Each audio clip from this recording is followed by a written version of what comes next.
mwezi wa Shaabani una faida gani kwa mwanadamu? Mja anayefunga mwezi wa Shaabani, huu mwezi wa Shaabani una faida gani kwake yeye?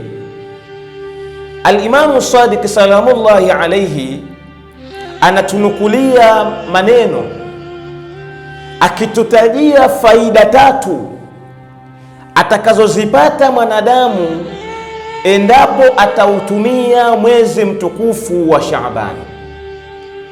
Jambo la kwanza, Al-Imamu Sadiq anasema siyamu Shaaban, funga ya mwezi wa Shaaban, dhughurun lilabdi yauma alqiyama, ni azina ya mwanadamu siku ya Kiyama.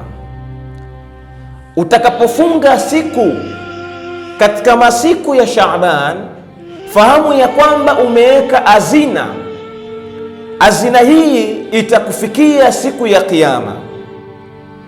Imam Sadiq anasema wama min abdin yukthiru siyama fi Shaaban, hakuna mja yoyote yule ambaye atakuwa anakithirisha kufunga siku ya Shaaban ama mwezi wa Shaaban, illa aslaha Allahu lahu amra maishatih, isipokuwa mja huyo Mwenyezi Mungu Subhanahu wa Ta'ala atamrekebishia na kumwekea sawa maisha yake.